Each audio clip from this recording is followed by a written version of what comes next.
Alors bonjour Jean-Paul, est-ce que tu peux te présenter déjà, présenter ta société Web Colibri, ce que vous faites, quelle est votre activité?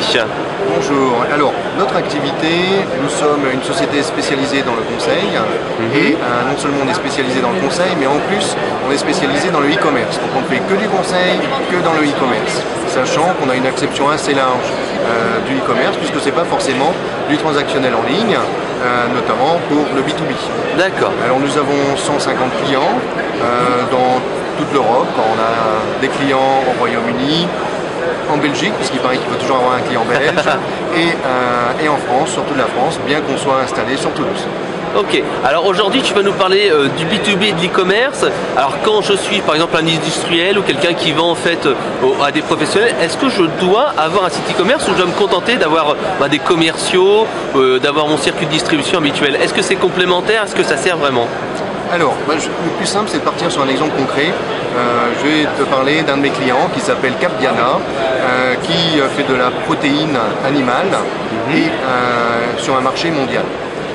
Capdiana, c'est une société qui est à côté de Vannes, en Bretagne, et qui a une dizaine de commerciaux dans le monde entier. Sur vraiment du B2B très lourd, puisque leurs clients, c'est Nestlé, ce sont des gens comme cela.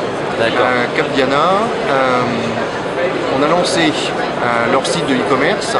Alors, c'est pas tout à fait un site de e-commerce, mais je reviendrai là-dessus.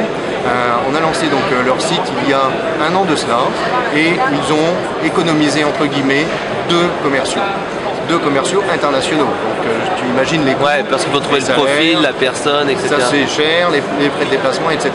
C'est-à-dire qu'en fait, Capdiana génère 10 devis par semaine via son site. Grâce à son site. Et des devis qui ont les mêmes taux de succès que les devis amenés par des commerciaux. Ah ouais, donc en fait ça leur permet de générer leurs leads. Mais ils avaient 10 commerciaux, ils ont fait donc l'équivalent de 2 commerciaux, c'est-à-dire 20% de chiffre d'affaires en plus avec uniquement un site en plus. Exactement.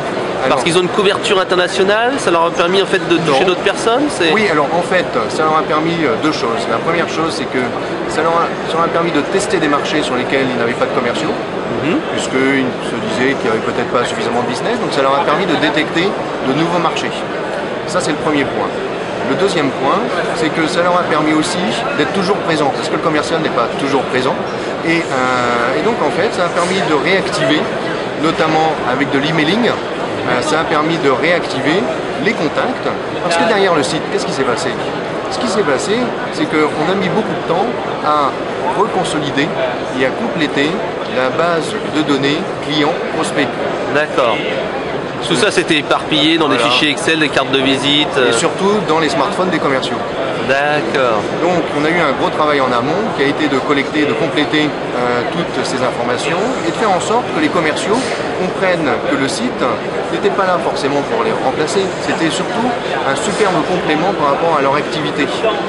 Que le site pouvait leur générer des leads de qualité, que ça leur permettait aussi d'être toujours présents par rapport à leur marché, et donc en fait de leur donner un confort de travail et surtout un niveau d'efficacité, même d'efficience bien supérieur. Voilà, le site internet ça a été cela. Et le site internet, son objectif c'est de présenter Capdiana très rapidement et surtout de générer du contact. La grosse erreur que l'on fait, c'est normal, quand on veut monter un site en B2B, c'est de se dire c'est du transactionnel qu'il faut. Non, pas forcément. Dans la majorité des cas, on doit avoir à peu près 80 clients en B2B. Sur ces 80 clients, on en a qui font du transactionnel en ligne, comme OneDirect par exemple. Mais on a l'immense majorité de nos clients ne font pas de transactionnel en ligne. En fait, le site sert à générer des leads, des contacts. Et ensuite, c'est au service commercial assis, enfin bon, service commercial dans son ensemble, de traiter ces leads.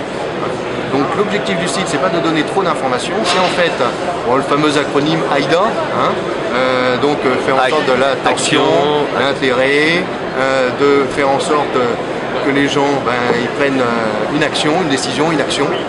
Et l'action que peut faire le site, c'est je vais contacter ces gens-là parce qu'a priori ils savent répondre à ma demande, à mon besoin. Il ne faut surtout pas essayer de répondre à la demande avec le site.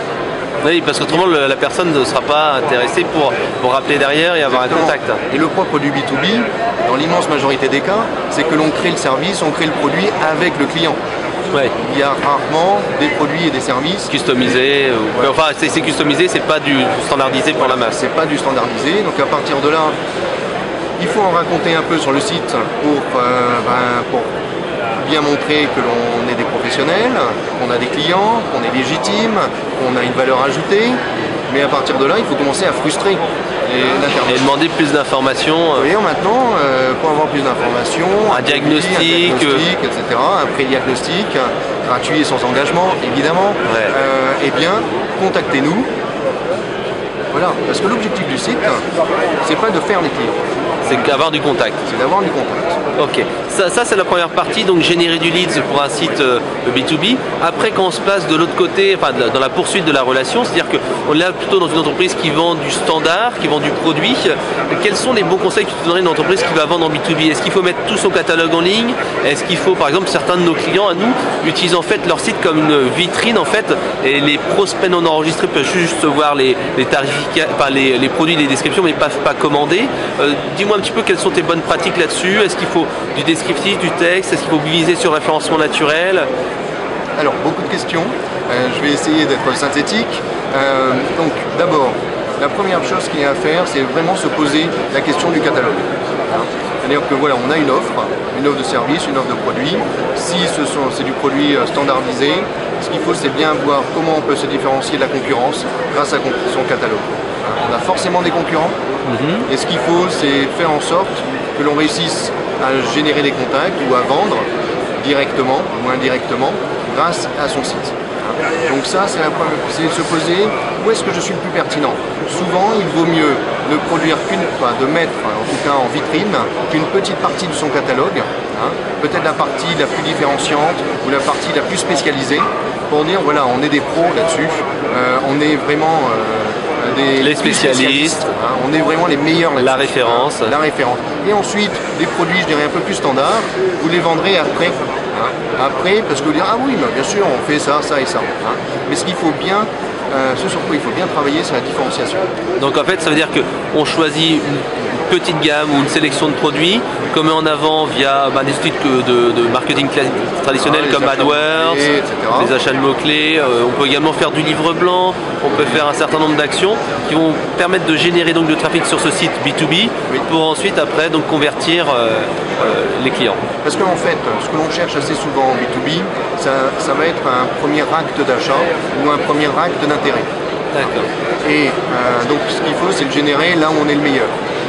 Après, que ce soit le catalogue complet à qui on donnera accès à l'ensemble des clients par exemple, ou la possibilité de faire de devis, de faire de la personnalisation, d'avoir un suivi, etc. Ça vient après. D'accord. Donc ce qu'il faut vraiment, il ne faut pas oublier que l'Internet, c'est une grande galerie marchande où tout le monde est mis au même niveau. Ouais, c'est comme si on était tous dans la même rue, dans la même galerie marchande, et il fallait trouver la bonne personne. Donc il faut être visible avec de l'AdWords, de la publicité, etc. Il faut être visible et ensuite il faut réussir à convaincre. À convaincre pour générer ce premier acte d'intérêt, que ce soit un premier acte d'achat, que ce soit une première demande, une demande de catalogue, en effet une demande de livre blanc. Bon, ça ce sont, je dirais, des ficelles qui permettent de commencer une relation. Et après, on va continuer cette relation, peut-être sur des offres qu'on est moins spécifiques, moins compétitifs, etc. Et pour ne pas se décrédibiliser a priori, eh bien, il vaut mieux peut-être le garder par-devers soi. Et une fois que la relation est établie, quand le client est déjà convaincu, eh bien, il est beaucoup plus facile de lui vendre des choses qu'il pourrait peut-être trouver chez d'autres au même prix. D'accord. Donc, l'intérêt, à mon avis, il est là. C'est de bien partir sur la différenciation, d'avoir des offres peut-être plus spécialisées, plus nerveuses, plus convaincantes. Alors là, on a parlé très B2B. Si on peut quelques phrases, quelques mots, quelques idées, différencier l'e-commerce B2B et l'e-commerce B2C. Parce que dans les deux cas, il faudra se différencier des concurrents parce qu'il y a même la concurrence est souvent encore plus forte dans le B2C. Qu'est-ce que tu verrais comme différence entre l'e-commerce B2B et le B2C? On m'a parlé souvent du look qui était peut-être un peu moins important dans le B2B que dans le B2C, les médias sociaux, les réseaux sociaux. Quel est ton avis là-dessus en fait? Alors, mon avis est assez simple, c'est que tout dépend du type de client que tu as. En fait, par exemple, sur des cas comme One Direct, leurs clients, soit c'est du B2B, et en fait ce sont de petites entreprises, souvent c'est le patron de l'entreprise qui prend la décision, ou son assistante, et donc en fait on ne s'adresse pas réellement à une entreprise, on s'adresse à une personne. Donc à partir de là, les mécaniques sont les mêmes quasiment. Très similaires. Il faut juste avoir la gestion de la TVA, des choses comme ça, et du hors-taxe, bon, donc des petites choses. Donc, mais en fait, que ce soit en termes de fil, de look and feel, etc., c'est la même chose. Par contre, dès qu'on s'adresse soit à des clients qui ont des processus de prise de décision ou de commande plus complexes, là en effet, il faut rentrer dans des systèmes fortement différenciés par rapport à du B2C, et il faut avoir un discours différent, je sais pas, tu t'adresses à des mairies, tu t'adresses à des conseils généraux, tu t'adresses à des entreprises oui, les gens ils vont jamais commander directement, il faut prendre un rendez-vous, il faut convaincre, il y a un bon de commande administratif, il y a des délais de règlement, etc. Exactement, et puis il faut ils n'ont pas de carte bleue. Voilà, rarement, et donc il faut leur dire, on a l'habitude de traiter des gens comme vous, c'est-à-dire traiter des bons de commande administratifs, on sait le faire, on a de l'expérience dans votre domaine d'activité. Assez souvent, ce que l'on fait quand on a des segments de clients assez différenciés, par exemple comme client on a peut-être des industriels mais aussi de la fonction publique, eh bien on va avoir des parties de sites dédiées à chacun des secteurs en lui disant vous êtes industriel, on sait travailler avec vous. Parce qu'on a des références clients dans notre domaine. C'est des pages de contenu avec, comme disait, des témoignages, des références. Des références et montrer, utiliser quelques termes métiers qui montrent qu'on est un spécialiste. Voilà, qu'on est un spécialiste et qu'on est un spécialiste aussi de leur traitement administratif. Parce qu'ils savent qu'ils ont des traitements administratifs, des processus qui sont peut-être lourds. L'industriel, ça sera peut-être l'accompagnement dans le temps. L'administration, ce sera peut-être pouvoir gérer les bons de commande administratifs, etc. Peut-être des systèmes de certification. Sur l'aéronautique, etc. Ouais, AFNOR, enfin bref, des normes de qualité ou des recommandations d'organismes, experts comptables, etc., syndicats. Spatial, des choses comme ça. Et comme chaque segment de sa clientèle pense qu'il est unique, eh bien, il faut bien lui montrer qu'il est unique. Donc aller dire on peut tout faire, ça va pas convaincre. Vendre à tout le monde, c'est vendre à personne. Exactement. D'accord. Donc je dirais que la différence elle est là. Et puis je dirais que la différence ultime, elle est dans ce dont on parlait tout au début, c'est-à-dire qu'il ne faut pas forcément essayer de vendre directement, il faut essayer de générer du contact qui ensuite va être travaillé par une force de vente. Ça c'est typiquement B2B ça. Et puis après quand on a une relation, le client peut commander directement sur internet et il faut lui apporter de la valeur en plus, comme par exemple du devisage automatique, le choix de son catalogue, enfin il faut qu'il ait vraiment de la valeur. Oui, voilà, il faut le client professionnel est souvent valorisé par le fait qu'il ait un accès privilégié. Il y a des gens qui vont dans des endroits VIP, etc. Ils sont contents parce qu'ils ont une petite carte. Le pro n'aime pas être traité comme le particulier. Donc ça veut dire que si vous avez sur un même site, vous vous adressez au particulier et au pro, il faut bien le différencier, il faut bien montrer que le pro, par exemple, comme par LDLC. LDLC, je crois, un site pro, rue du commerce aussi, je crois. Je crois que même Cdiscount aussi a un espace pro. Oui, tout le monde s'y met. Mais bien montrer, voilà, on va vous traiter de façon différente. Peut-être qu'au final, ce sont les mêmes produits, mais ils sont juste présentés hors taxe. Mais le pro a envie de savoir qu'on va le gérer de façon différenciée, qu'il aura peut-être une hotline différenciée, qu'il aura un système de facturation un peu plus souple. Voilà, le pro a envie d'être considéré comme un pro. Il paye plus cher ou il achète plus, donc forcément. Voilà. Donc, et puis peut-être qu'il y a des cadeaux, etc., qui n'existent pas sur le particulier. Puisqu'on souvent on essaie tout de même d'avoir du repeat business. Alors, juste un petit point tout de même, c'est que dans le B2B, beaucoup de gens sont déçus par le fait que le site qui va générer des leads va générer des leads en quantité mais pas forcément en qualité. Souvent, on dit, bah oui, peut-être qu'il m'a donné 100 leads. Ah ça, c'est les commerciaux qui disent c'est des leads non qualifiés ou c'est pas des prospects intéressés. Déjà, ça c'est le premier point, c'est qu'il faut bien surveiller, je vais dire contrôler, on va dire surveiller ce point-là. Et parce que généralement, la force de vente n'accepte pas très facilement qu'il y ait un site internet. Qui est concurrent, qui viennent piquer leurs clients. Exactement. Alors que c'est les clients d'entreprise, comme on dit toujours. Bah, c'est pareil pour les contacts dans le BlackBerry, c'est souvent difficile de se les procurer. Bien sûr, je ne parle pas pour Capiana, mais d'une façon générale, c'est ce que l'on voit, c'est qu'il est difficile de collecter ces contacts-là. Mais par contre, ce que l'on voit aussi, c'est qu'en effet, le site va générer pas mal de contacts dont une partie ne sera pas qualifiée parce que le site internet ne sera pas capable de faire le tri.